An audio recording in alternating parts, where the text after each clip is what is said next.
امروز میخوایم در مورد عجیب ترین و باور نکردنی ترین کشورهایی صحبت کنیم که با وجود زنهای فوق‌العاده زیبا و خوش‌هیکل به طرز عجیبی با کمبود مرد مواجهن.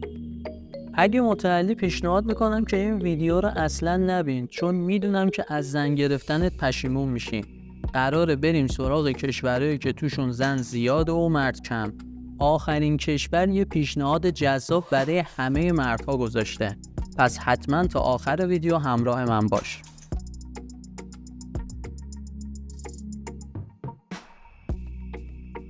اول بریم سراغ ایتالیا، یکی از شیکترین و مدرنترین کشورهای اروپایی که البته از لحاظ جمعیتی با یه مشکل بزرگ و جدی روبرو شده.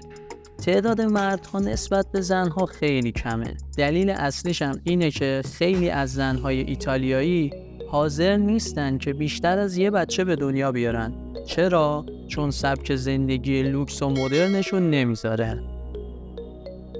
اونها دوست دارن وقت بیشتری رو برای خودشون بذارن تا اینکه بخوام بچه داری کنن و زیر بچه عوض کنن.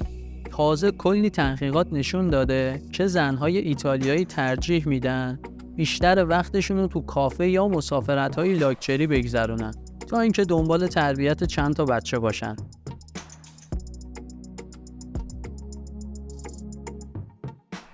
حالا بریم پرتغال، کشوری که یه زمانی با بحران اقتصادی بزرگی روبرو شد. تو اون دوران زنها به خاطر مشکلات اقتصادی مجبور شدن وارد بازار کار بشن و بخش زیادی از نیروی کار کشور رو تشکیل بدن.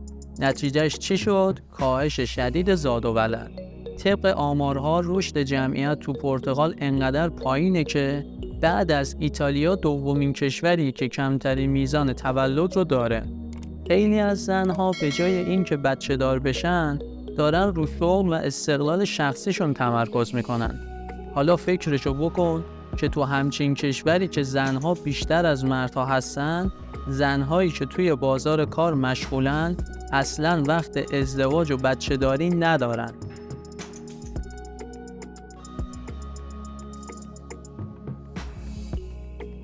بریم سراغ ارمنستان. این کشور وضعش خیلی خاص‌تره. حدود 60% جمعیت ارمنستان رو زنها تشکیل میدن. چرا؟ چون تو جنگ‌های پی در پی مردهای ارمنی یا کشته شدن یا مهاجرت کردن.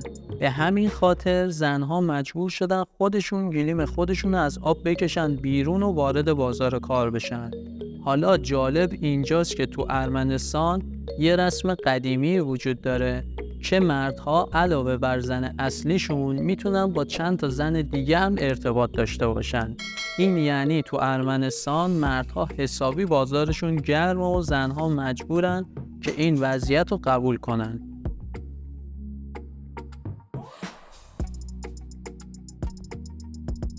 اما برسیم به روسیه، کشوری که طبق آمار سال 2010 نسبت زنها به مرداش یه عدد عجیب غریبه. به ازای هر 1000 مرد 1200 زن تو این کشور وجود داره، یعنی یه عالمه زن. حالا دلیل این عدم توازن چی میتونه باشه؟ دلیل اصلیش جنگ‌های نظامیه که خیلی از مردهای روسی جون خودشون رو تو این درگیری‌ها از دست دادن. تازه اگه به وضعیت اقتصادی روسیه نگاه کنیم متوجه میشید که مردهای زیادی به خاطر اوضاع کار و شرایط بد اقتصادی یا مهاجرت کردن و یا اصلا ازدواج نکردن و وارد زندگی متأهلی نشدن. اگه تا اینجا از ویدیو خوشتون اومده لایک کنید، کانال رو سابسکرایب کنید، زنگوله رو هم بزنید تا اولین نفری باشید که ویدیوهای جذاب ما رو میبینه.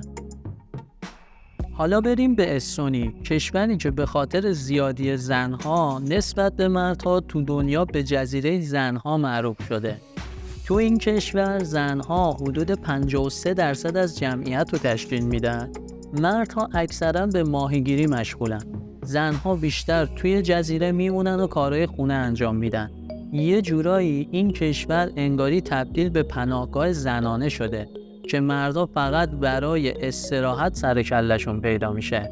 البته این شرایط باعث شده که زنهای استونی مستقل بشن و خیلی کارهای بزرگ رو خودشون انجام بدن.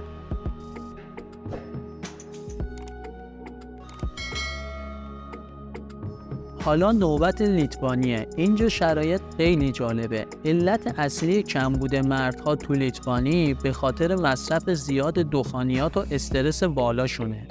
مردها به خاطر فشار کاری زیاد خیلی زودتر از زنها پیر میشن و حتی تو سنین جوانی هم فوت میکنن. در مقابل زنها خیلی قوی‌تر و مقاوم‌ترن. این وضعیت باعث شده که زنها تو لیتوانی نقشه کلیدی رو تو بازار کار داشته باشن.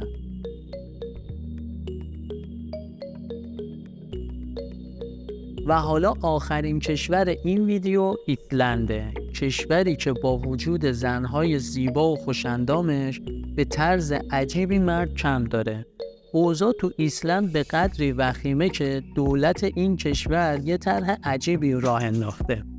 مردهای مهاجر که با زنهای ایسلندی ازدواج کنن ماهانه $5000 حقوق میگیرن. تصور کن هم با یه زن زیبا ازدواج میکنی هم ماهیانه یه حقوق حسابی میگیری. دولت این طرح رو گذاشته تا یه جوری عدم توازن جمعیتی رو جبران کنه. پس اگه دنبال یه زندگی خاص و متفاوت توی کشور سرد اما زیبا هستی، ایسلند شاید همون جایی باشه که دنبالش میگردی.